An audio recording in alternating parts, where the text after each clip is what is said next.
So in recent clinical research, nutritional deficiencies have been identified in a significant proportion of people using GLP-1 medications. So observational studies, suggest that 1 in 5 patients that are prescribed a GLP-1 develop a clinically identified nutritional deficiency within the first year, with vitamin D almost coming out on top being one of the most commonly reported. So research shows that this isn't because these medications block absorption, but because appetite suppression and reduced food intake can make it harder to meet those nutritional needs if diet quality is not carefully managed.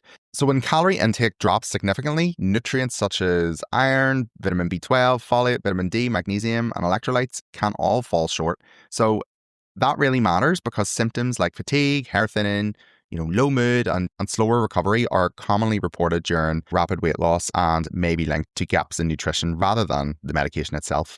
So there's also another layer that also really gets often overlooked, and that is genetics. So individual genetic differences can influence how we absorb, metabolize, utilize certain nutrients. So I personally had genetic testing done through REVIV and 10x Health, and it was genuinely insightful, to say the least. So it's highlighted why, for me, some nutrients matter a lot more than others, which is something we'll get into later. Very, very exciting. So today we're breaking down the real evidence around supplementation while using a GLP-1.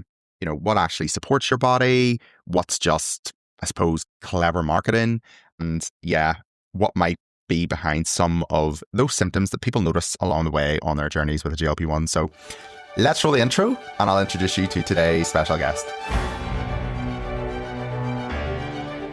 Welcome to This Is My Journey, the podcast where real people share real stories of transformation, resilience, and growth. I'm Mark, and after navigating my own path through major lifestyle change, I created this space to open up honest conversations around identity, mindset, and what it really takes to evolve. So along the way, we'll also hear from professionals, from pharmacists to psychologists and fitness experts who help us make sense of the science and support behind these journeys. So whether you're just starting out, deep in the process, or you're finding your footing after big change, you are not alone. This is your place. This is my journey. Let's walk it together. Welcome back, everyone, to season 2 of This Is My Journey. I just want to start by saying a massive thank you to everyone who has listened to season 1. The support and love you have all shown has been incredible. We, on the last episode there, hit 10,000 listens, which was crazy. So it's just been so heartwarming that you have found so much value in this podcast. And we're back for season 2, but less about my love for you guys, because today I am joined by Dr. Adam Jameson, a pharmacist by background, a precision health executive at REVIV, a medical-led preventative health and wellness company, which I have personally visited and love, with over 100 clinics globally specializing in IV therapy, supplementation, and evidence-informed precision nutrition. So Dr. Adam blends his background in pharmacy, pharmacogenomics, and frontline clinical experience to help people understand what their bodies need, especially during big transformations. Having completed a PhD exploring how the NHS can implement genetically informed medicines prescribing, he is passionate about genetics and empowering health and lifestyle decisions using genetic information. And not only that, he is enthusiastic about nutrition and medicine, and about correcting nutritional deficiencies, improving recovery, and helping people feel stronger, not just lighter, on a GLP-1 journey. So, Dr. Adam, thank you so much for joining me today. Thank you very much for having me. I love speaking to, professionals like you, because it really drums home a lot of the things that we think we know, maybe we don't know. It's just great to hear from the professionals and not just people who live this day in, day out. So for anyone who hasn't seen you online yet, tell us a little bit about your background and your role at REVIV. I know I've seen you a lot on social media. I'm sure some other people will have, but I just really love how you make your content, making the science easy to understand. So just tell us a little bit more about you and about your background. Yeah, so pharmacist by background, kind of registered in the UK, been a pharmacist for around around 5 or 6 years now, kind of qualifying during the pandemic. So my initial background in clinical practice was working in mental health, so supporting multidisciplinary psychiatric teams with making decisions about medicines. So helping to understand the kind of pros and cons of antidepressants, antipsychotics, different medicines we use across kind of mental health care.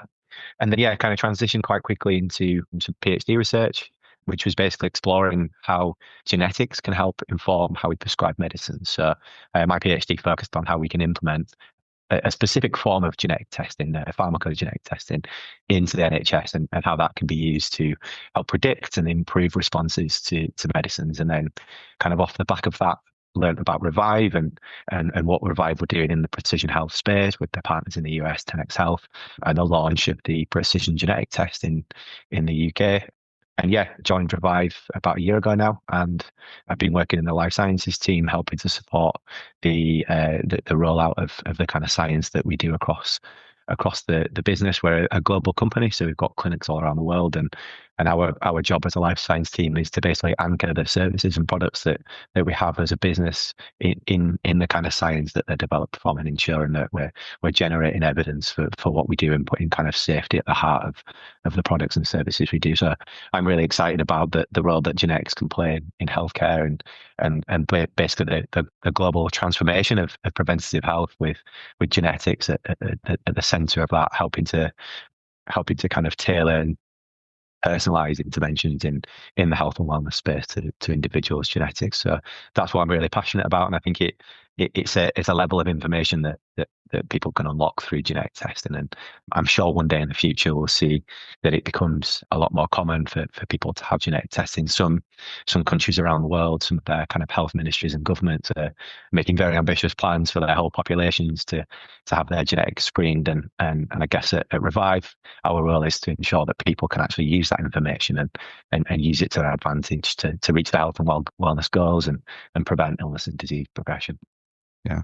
Oh, well, really exciting time for you and exciting area. And, it's something I personally had the chance to sort of dip my toe into recently and had the start of my genetic testing journey with REVIV specifically. So we'll get into a little bit about that later on. But yeah, no, I'm super excited about this conversation because it's something I had never really thought about before in terms of the genetic side of things. But yeah, just really, I suppose, keen to know for anyone that's on a GLP-1 journey that will really be listening to this. I think there's so many questions around supplementation and things, and I think it'll be one that people will really want to listen to because it's questions that I get asked online. I'm sure you do too. Just, what's the right supplementation and all that. So yeah, lots to dive into today. But yeah, from your clinical experience then, why do so many people on a GLP-1 experience, we hear all the time about side effects in terms of like fatigue and low energy and, low mood and a big one then too is like hair loss. So what's happening to the body there? Yeah, so I guess, GLP-1 agonists like Wegovy and Mounjaro, they can, cause side effects. And, generally these side effects that you mentioned, so kind of fatigue occurs in about 10% of the people prescribed GLP-1 agonists. We know that kind of hair changes can occur in up to 5% of people. Low mood has been reported. There's, lots of kind of media updates and news updates about the downsides and side effects of GLP-1 agonists. But in terms of what a GLP-1 agonist is, I'm sure your audience is familiar with that. GLP-1 stands for glucagon-like peptide. And essentially what that is a naturally occurring hormone in the body that basically is released when we eat, and it signals to the pancreas to release insulin. And this has a kind of range of effects, including making us feel full, suppressing our hunger signaling, and slowing gastric emptying, so allowing more time for food to be in our stomach and be broken down. And the impact of being on a GLP-1 is obviously, people tend to eat less and they end up in a calorie deficit. And what that can cause is quite rapid weight loss, and that's for people who've been on a GLP-1, they'll be familiar with that. And I guess one of the issues with that is that it can kind of shock the body a little bit, and it can push the body into a kind of state of stress. And that's potentially when we start to see some of these side effects, when we're going through this kind of big transformation in a short period of time. The body can kind of go into a bit of a stress mode. And that's where we see things like hair shredding, hair changes, skin changes, fatigue and low energy can be as a result of that, or it can be more to do with the fact that an individual is eating far less than they usually would, and they're not getting that usual calorie intake and energy intake that they're used to. So yeah, it's a mix of how the medication is working, but also a mix of the actual weight loss and that transformation that individuals are going through. I suppose really sort of tapping into that again then, which deficiencies would you see most often in people on a GLP-1 medication? Yeah, so in terms of kind of common nutrient Yeah. deficiencies that we see in people taking GLP-1s, there's actually been some really interesting research published around this, even in the last year or so. So there's a nice review published by Butch et al. in 2025, and that basically highlighted that after 12 months of being on GLP-1s, on average, kind of a quarter of people who are prescribed a GLP-1 experience some form of nutrient deficiency. Oh, that's And interesting.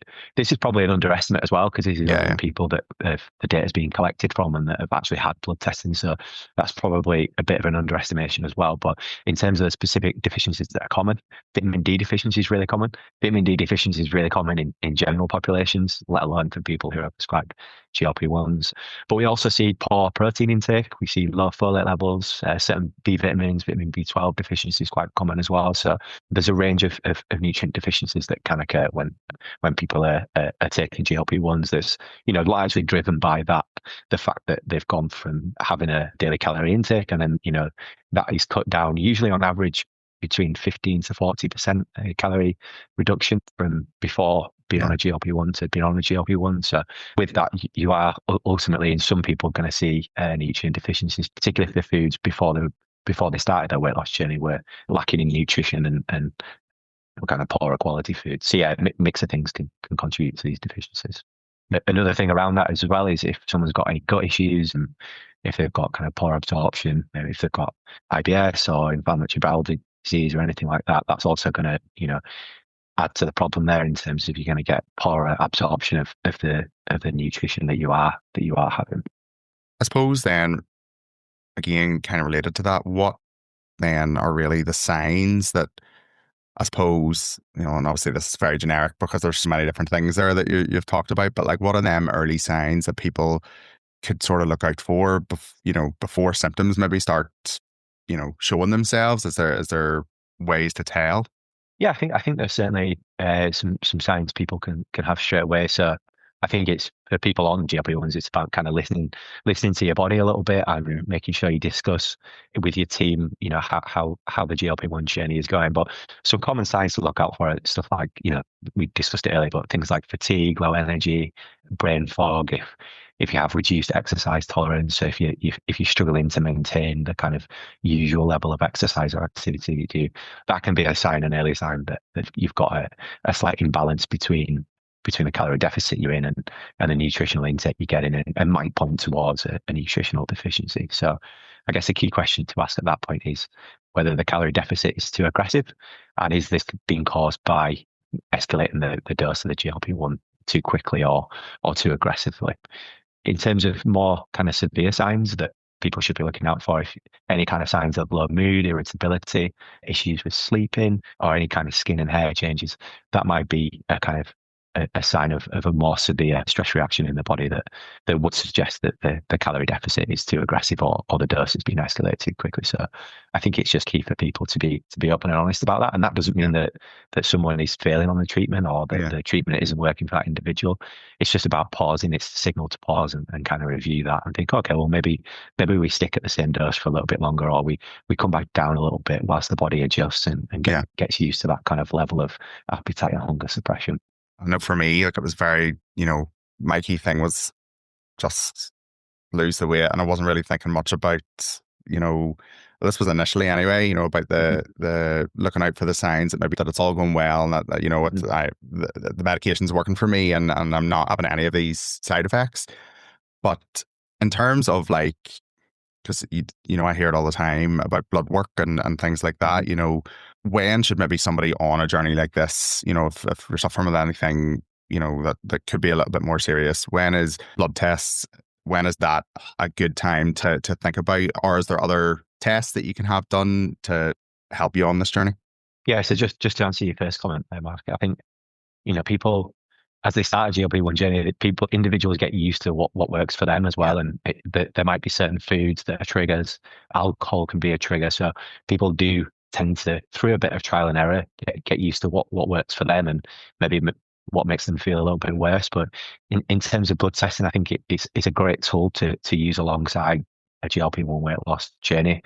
I think if you can, it's great to, even though it's not mandatory prior to being prescribed a GLP-1 agonist, I think if you can, it's great to get a blood test done before you start, and depending on how long you're going to be on that medication for, during and afterwards, because I think it's a great tool to kind of track that, even though, yes, you're continuing to lose weight, but not at the detriment to your nutritional health or your metabolic health. Because although, most people that go on a GLP-1 medication, their primary objective is going to be to lose weight. But in order to sustain that and make that sustainable in the long term, you need that kind of foundational nutritional and metabolic health alongside that. And blood work is a good way to kind of check in on that. And so when you have the blood work done prior to starting a GLP-1, you can look at different nutrients and check whether there's any deficiencies you're at risk of, or that you might have suboptimal levels of initially, and kind of correct those straight away as you're getting going. Depending on how long you're going to be on GLP-1 medication for, it's great to get blood work alongside it, particularly if you're going to be on it for the longer term, and just checking that even though you're in a calorie deficit, you're not kind of in a calorie deficit and losing weight to the detriment of your nutritional status. So in terms of specifics, most common blood tests will look at different types of cells in your blood, your liver, your kidney function. If you want to go a little bit further and focus on nutritional status, it's great to look at your kind of B vitamin status, vitamin D status, and folate levels. And then, particularly for those who are living with obesity or kind of more severe obesity, it's also good to look at your kind of blood sugars and check out your blood lipid profiles, your cholesterol markers as well, because these are independent risk factors for cardiovascular health, which is driven in many cases through living with obesity. So I think that's always good, and actually is another marker of success of being on GLP medication as well, not just the weight loss. That's great, but underneath the bonnet a little bit, there are other improvements in terms of metabolic health and reducing that risk of kind of diabetes and cardiometabolic disease in the future. There's a lot of improvements in terms of specific blood biomarkers that can be achieved through GLP-1 medication. So I think just from an interesting point of view for individuals, it's good to track that and see the changes and observe the changes over time, that you're not relying just on the number on the scales. You've also got these other markers that are really interesting to check out. Yeah, no, that's something that I've had done on my journey. Definitely blood work has been key to seeing that change in how my health has improved over the last year and a half. Something else, which is obviously I've had done with Revive and 10x Health, is the genetic testing. And, just when you're touching on a few of the things there, I think I'll do a wider piece on this in terms of like results and whatnot. But I think, the genetic testing has been really, really insightful for me. So, I got my results back, and I think the key things that sort of stood out for me was just my absorption in terms of B vitamins and the folic. It was, my system or my body doesn't absorb them very well. So, that's actually good to know, and how I, work out a plan in terms of, getting them into my body. But yeah, there was lots of different interesting things that came out of that. One was definitely the confirmation that, because we do hear it all the time, there's that very common attitude that eat less, move more is a very, especially in the weight loss community, it's thrown around a lot. A lot of fitness people will say it, and to have the confirmation that my weight is related to hormonal issues and, stress related issues, for me, that was comforting, because not every, there's not a one size fits all model to obesity. And I think there is, this conception that it's just, eating healthy will just keep you, at a healthy weight, but actually there's more factors that contribute to weight than just the foods that you're eating. So obviously it can help, but I think, it was just really, it was nice to get that through. So there's a lot to unpack there, but yeah, you mentioned there the kind of one size fits all approach, and I guess eat less, move more kind of fits into that very generalized one size fits all approach that is based on kind of population level evidence, and it's not considering the individual circumstances for a person there. So yeah, at Revive, that's exactly what we're trying to challenge, because one size ultimately fits none, and we're trying to kind of transform attitudes towards that, and ensure that we're doing everything we can to strive to tailor interventions and advice and recommendations to individuals, and based on individual level data, and that's where genetic testing comes in, because genetic testing can give you insights into an individual's kind of baseline genetic blueprint, so it can help you understand your biology in more detail. I describe it as an extra layer of information, but that makes it seem like quite a thin yeah, layer. it's definitely not. It's such a rich layer of information you can add on to anything you're doing, particularly if you're striving to go on a kind of weight loss journey, or you're looking to improve your nutritional or metabolic health. So the insights you can get from the precision genetic test, which is what we offer, is insights into your kind of body's relationship with food, diet, and nutrition. So you can understand more about appetite regulation, how you respond to carbohydrates versus fats, whether you've got a tendency to use muscle mass when you're losing weight, and your tendency for muscle mass loss, and then insights into, like, say, some of your nutrient pathways and how well your body absorbs and utilizes different nutrients. So, this is a lot of information. It's not something that I think I mentioned to you earlier on. It's not something that you can just kind of click your fingers and use overnight. It's an educational resource and implement over a period of time. But I think if for anyone who's starting out on a weight loss journey, it's super useful information, because ultimately, if you want to start making changes to your lifestyle and choices, then you want to ensure that those changes that you're going to implement are going to give you the biggest kind of bang for your buck. And through the genetic insights you can get from the precision genetic test, it's a really useful way of ensuring that what you're doing is right for you and right for your biology and genetics. And I guess the overarching picture of precision health is then combining the genetic insights with what we know about your lifestyle, your goals, and your preferences, and then also bringing in blood biomarker data, and combining all of this individual level data together to ensure that any recommendations and changes that you're making is right for you, and ensuring we track that in different ways. So the precision nutrition system that we offer with our partners 10x Health is basically taking into account all of this, and ensures that you've got a tailored nutrition plan in terms of the food choices that you make, ensuring that's right for you, and it's giving you the correct blend of macronutrients alongside your precision supplements, which gives your body the specific nutrients at the specific doses that you need, and then obviously IV therapy as well, and the precision IV. This is all makes up your kind of precision nutrition system. So yeah, there's an awful lot to unpack there. And I think just the final thing I wanted to say on this was what genetics does on top of bloods is that someone can have perfectly normal, optimal levels of specific nutrients in their blood, but not everyone handles nutrients in the same way. Not everyone's bodies respond to nutrients in the same way.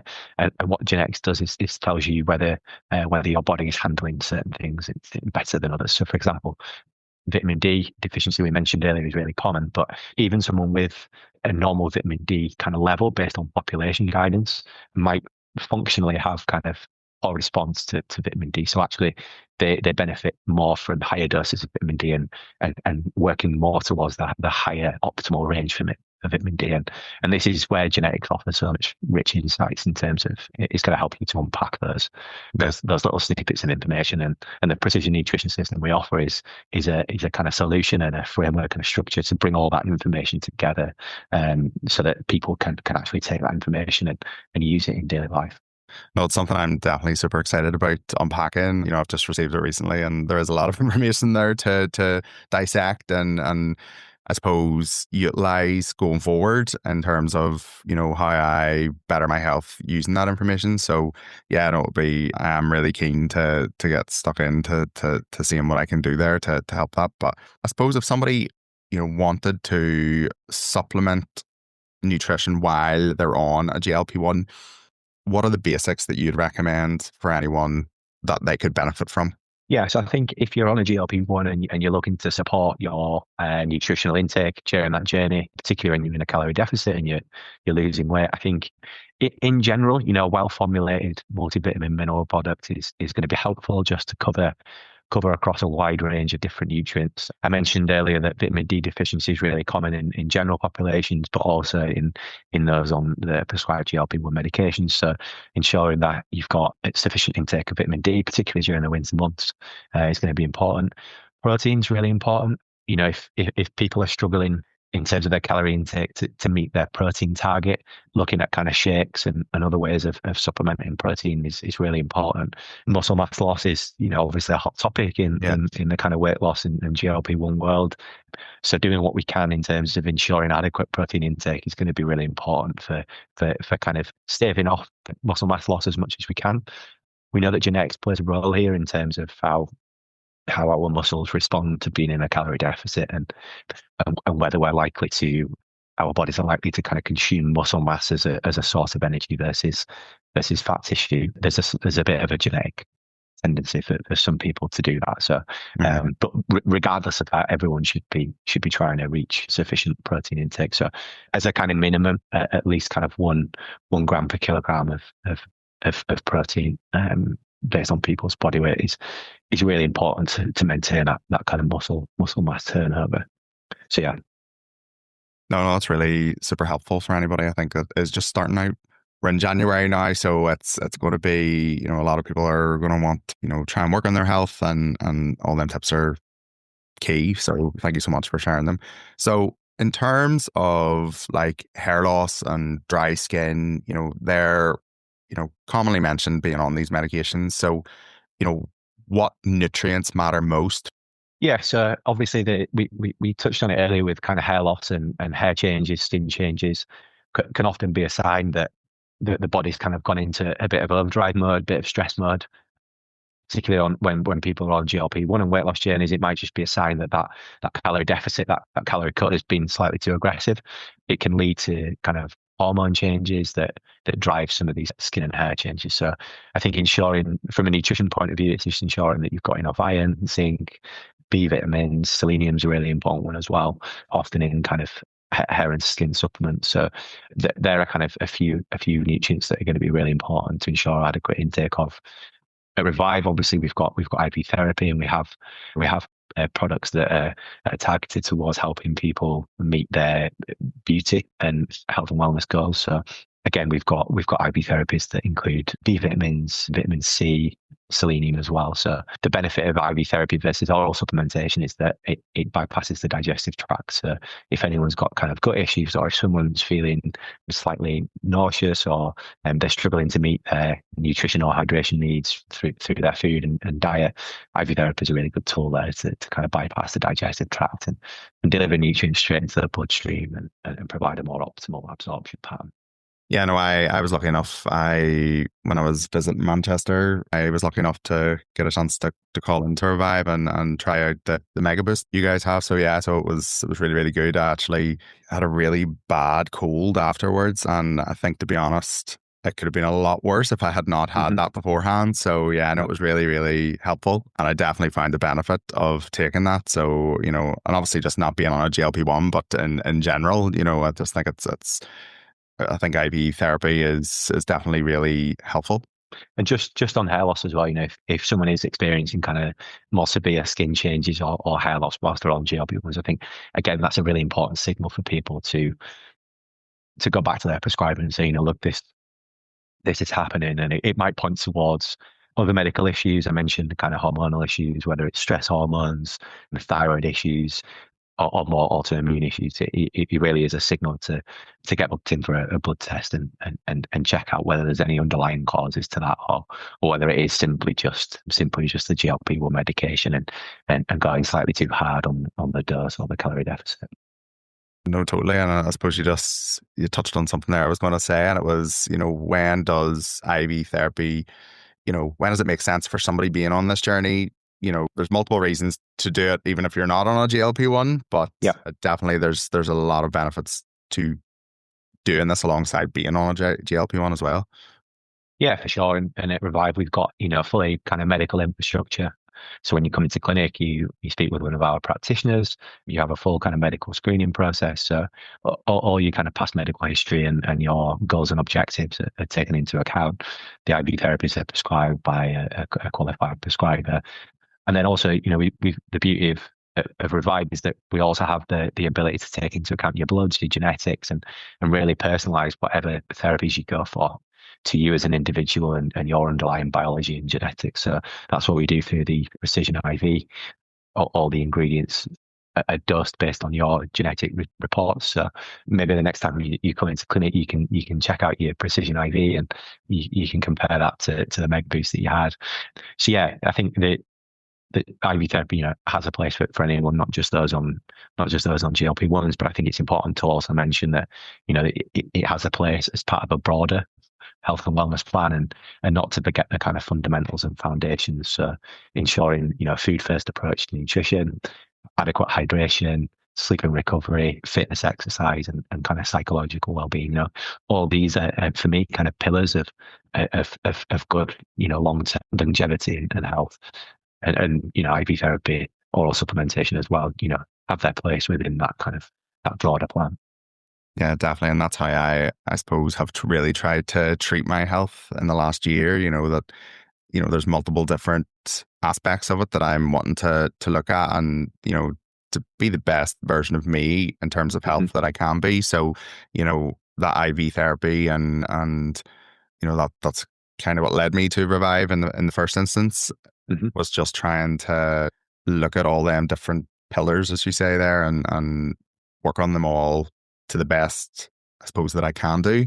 But yeah, no, I had a fantastic experience when I was there, and definitely it's something that I am going to continue on this journey doing, because I see the real benefits to it, and definitely having that genetic, them results come back and tell me what, what I really need to work on has been really, really, really insightful and beneficial. So yeah, I suppose we're sort of coming to near the end for this session, but ultimately for anyone that's listening, that has maybe just started this journey and is struggling with side effects, or low energy on their journey, what is that one piece of advice that you would give them to take away from today? Yeah, it's getting it into one piece of advice might be difficult, but yeah, your people experience side effects when they're on GLP-1s.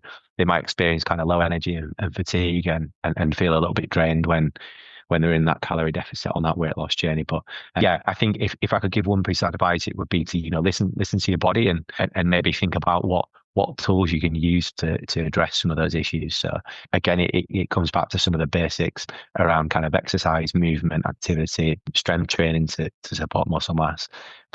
Ensuring the food that you are eating is nutritionally rich, and particularly ensuring it's got adequate fiber and protein intake. And I guess, if symptoms are not going away or side effects are occurring, making sure that you discuss that with your team. I know that often people experience side effects, particularly upon initiation or for a kind of week or so after dose increases. For most people, they're only minor and they do settle down. So it's not always a sign that treatment isn't working or it's just not right for you. It's just often a case of giving your body a little bit of time to adjust and get used to that kind of changes. But in terms of nutritional support and blood testing and genetics, people have the option to seek out further tools, whether it's genetic testing, blood testing, to get further insights into their journey and really, really ensure that they're achieving their weight loss within a framework and within a structure that's going to give them that long-term success and mean that even though it might be difficult during those early periods or after dose increases, but ensuring that that's going to be sustainable and long-term. And that's where the precision nutrition system comes in really nicely, because it helps people to understand their relationship with nutrition a little bit more, and it gives them a better chance of ensuring that those difficult moments are all worth it in the end, because they can kind of sustain that weight loss and weight management in the long term. Yeah, no, well, that's going to be really helpful advice to anyone listening, I'm sure. And yeah, I suppose, so much you've said there today that is, I suppose, new information every day is a school day for me, when I'm doing these, because, you think after a year and a half of doing this and knowing my body, I would know a lot of this now at this point, but actually, it's always new. So thank you so much for sharing your insights. And yeah, I suppose if anyone's looking to follow you or find out more about Revive or anything like that, I will drop the link in. So wherever you're listening to this podcast, there'll be the links all in the caption and stuff there. So, but yeah, I would really encourage everybody to go give you a follow because, like I say, you're trying to, I suppose, showcase the science to, it can be very difficult, as I mentioned before we even started this podcast. Some of the terminologies and stuff can, for a person like me, can be harder to understand. So I really appreciate, people like you coming on and talking to us in, I suppose, a way that we're all going to understand. That's not maybe like super scientific, that, that we're not going to pick that Yeah. up. But Yeah, no, I appreciate that, Mark. And it's, that's at the heart of what we do. We want to make everything that we do kind of actionable for individuals.